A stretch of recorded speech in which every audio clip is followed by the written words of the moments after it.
This one we're gonna do a little bit different. This is a strip of beans here. There's like tiers of beans along this edge.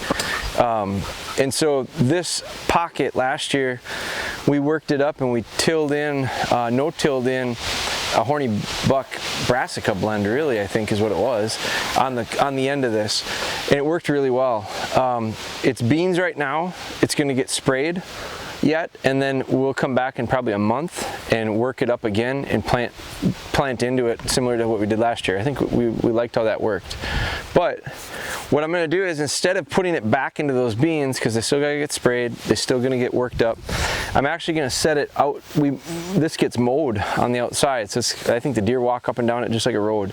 So a couple things I wanted to show. I pulled this one out. This is our old one that was in from last year. We replaced this stick 3 times last year, and they beat it up. And you can see it was rubbed. We had just great action on this one all year long. When it got broke off, we just replaced it. It took a beating.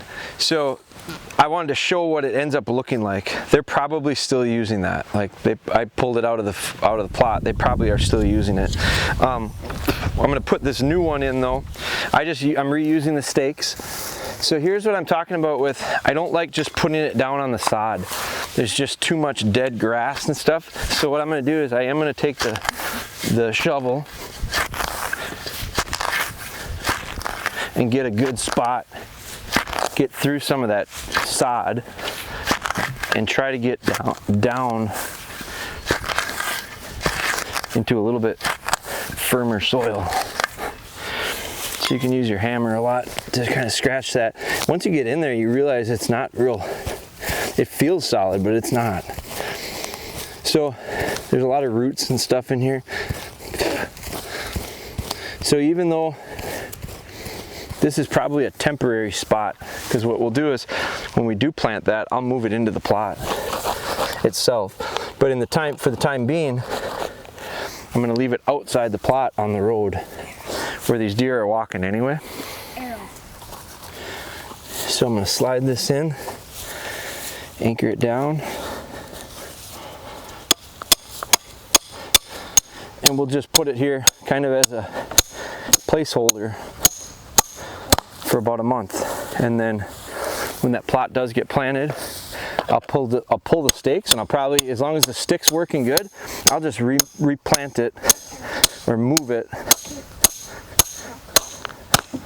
right into the plot. Cinch those up tight. That's good. Same thing, real long straight branch will work pretty good. Skinny, it's plenty skinny. Maybe borderline too skinny. But what we'll do is we will have to center it. So we'll have to get these tightened up. It's none too thick at the base. But you can see it's a real thin tree, but gosh, it leans so much. Well, it's about 3 feet too tall. So what I'll do is come up here. First off, this one is real side weight for it. Take this, cut that off. Cut that off because the deer don't need that. And now it's real manageable. But it is a little crooked. So what I can do is loosen these up and start messing with turning this and getting it to balance a little bit better. It takes a little fooling around with it, but that's about right there. And so what'll happen is if we come back here, there's no action at all, we might just change the tree. But in the meantime, we're gonna try it. Wet these leaves down. Give them a good reason to come take a look at it and smell it.